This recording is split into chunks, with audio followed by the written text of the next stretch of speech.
Konsep ekonomi kreatif. Apa yang dimaksud dengan ekonomi kreatif itu? Ekonomi kreatif adalah sebuah konsep bidang perekonomian di era ekonomi yang baru dengan mengutamakan kreativitas dan informasi yang mengedepankan sumber daya manusia yang memiliki ide dan pengetahuan yang digunakan sebagai faktor utama dalam produksi. Karakteristik ekonomi kreatif meliputi 4 hal. Yang pertama, kreasi intelektual, mencakup kreativitas, keahlian, dan talenta. 2. Berbasis pada ide atau gagasan. 3. Pengembangan tidak terbatas pada bidang usaha. 4. Konsep yang dibangun bersifat relatif. Sedangkan sektor ekonomi kreatif meliputi 14 hal. Yang pertama, periklanan atau advertising. 2. Arsitektur. 3. Pasar barang seni. 4. Kerajinan atau craft. 5. Desain. 6. Fashion. 7. Video, film, dan fotografi. 8. Permainan interaktif. 9. Musik. 10. Seni pertunjukan. 11. Penerbitan dan percetakan. 12. Layanan komputer dan software. 13. Televisi dan radio. 14. Riset dan pengembangan. Demikian tadi 14 sektor ekonomi kreatif. Selanjutnya kalian bisa memilih di antara 14 sektor tersebut untuk dikembangkan dalam kehidupan kalian. Hanya saja Bu Guru berpesan, kalau kalian membuat produk dari sektor ekonomi kreatif tersebut, buatlah produk yang sesuai dengan ajaran agama Islam atau yang sifatnya Islami. Misalnya, kalian membuat produk dalam bidang fashion, film, pertunjukan, atau musik, maka buatlah produk yang Islami. Demikian juga misalnya membuat permainan, maka buatlah permainan yang mendidik dan syukur juga sifatnya Islami. Oke anak-anak? Baiklah, marilah kita bahas satu persatu dari bidang-bidang tersebut. Yang pertama, periklanan.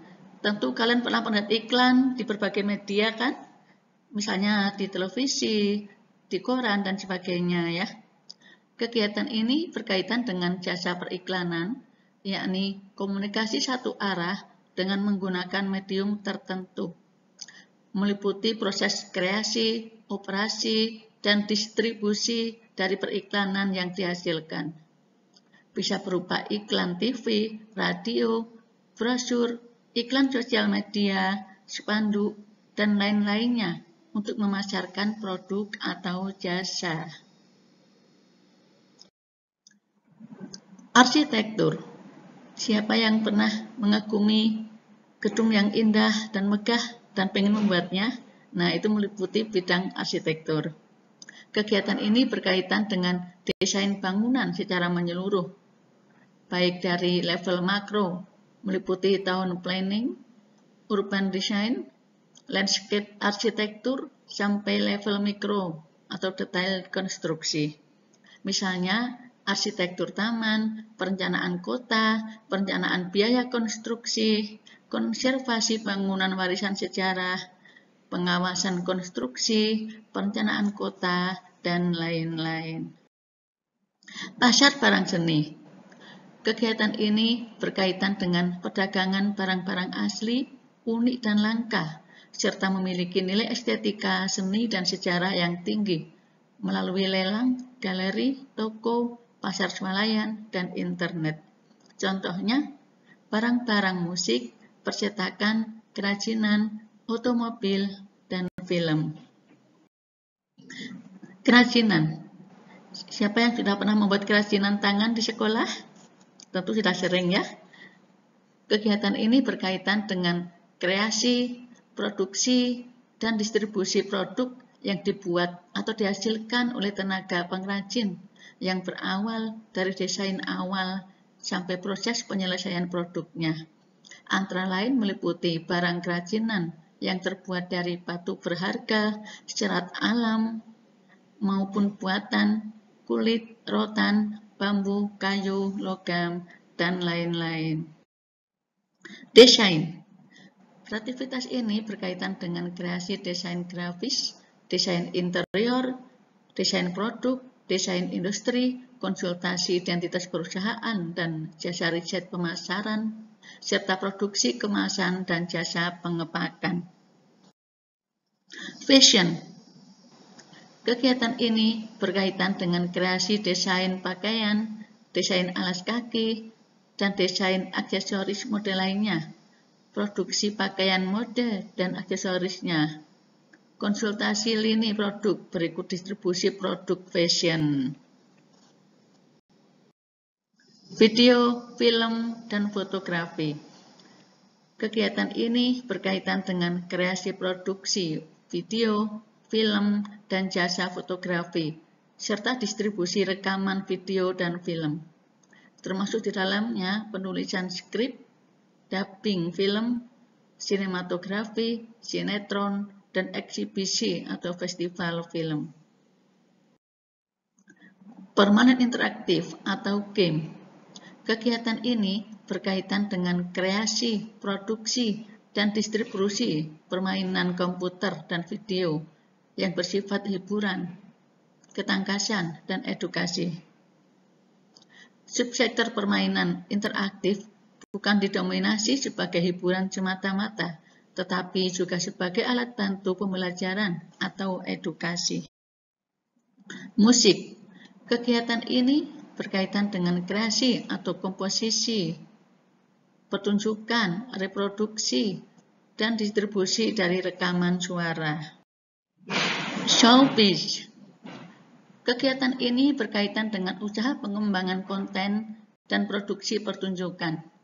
Misalnya, pertunjukan wayang, balet, drama, musik teater, opera, dan lain-lain, termasuk musik etnik, desain dan pembuatan busana pertunjukan, tata panggung, dan tata pencahayaan.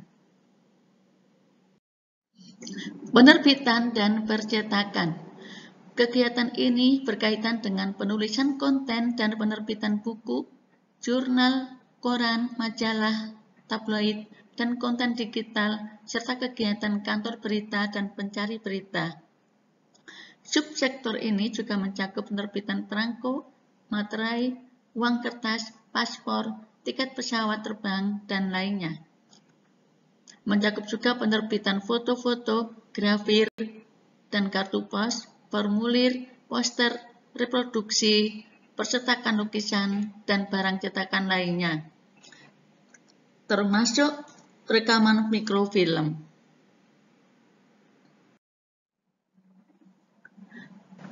Layanan komputer dan software. Kegiatan ini berkaitan dengan pengembangan teknologi informasi, termasuk layanan jasa komputer, pengolahan data, pengembangan database, pengembangan piranti lunak, integrasi sistem, desain dan analisis sistem, desain arsitektur piranti lunak, desain prasarana piranti lunak dan piranti keras, serta desain portal termasuk perawatannya. Televisi dan radio. Kegiatan ini berkaitan dengan usaha kreasi, produksi dan pengemasan acara televisi seperti games, kuis, reality show, infotainment, dan lainnya. Penyiaran dan transmisi konten acara televisi dan radio termasuk kegiatan stasiun relay atau pemancar, siaran radio dan televisi. Riset dan pengembangan. Kegiatan ini berkaitan dengan usaha inovatif yang menawarkan penemuan ilmu dan teknologi, serta mengambil manfaat terapan dari ilmu dan teknologi tersebut guna perbaikan produk dan kreasi produk baru, proses baru, material baru, alat baru, metode baru, dan teknologi baru yang dapat memenuhi kebutuhan pasar. Berikutnya akan kita bahas perkembangan ekonomi kreatif di Indonesia. Industri kreatif di Indonesia sudah lama ada, meski masih belum terpusat dan hanya berada pada level kecil, selain juga tersebar mengikut daerah masing-masing. Penggunaan istilah ekonomi kreatif mulai dikenal tahun 2001, yaitu ketika John Hawkins menerbitkan bukunya yang mengulas tentang industri kreatif. Ekonomi kreatif muncul sejak masa pemerintahan Presiden SBY dan berlanjut pada pemerintahan Presiden Joko Widodo sekarang. Selain itu, kemunculan industri di Indonesia juga dikarenakan mulai adanya masyarakat ekonomi ASEAN atau MEA yang sudah berkembang beberapa tahun sebelumnya. Kegiatan kreatif yang secara rutin diselenggarakan di daerah antara lain Bandung, Hilaro Fest, dan Braga Festival. Jakarta, Festival Kota Tua, Pekan Raya Jakarta, Jakjas, G-Fest. Solo, Solo Batik Carnival, Pasar Windu Jenar. Yogyakarta, Festival Kesenian Yogyakarta, Pasar Malam Sekaten, Binal, dan sebagainya. Jember, Jember Fashion Carnaval. Bali, Bali Fashion Week, Bali Art Festival, Bali Sanur Festival.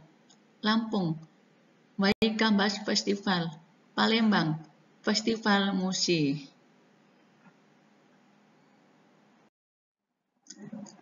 Braga Festival di Bandung.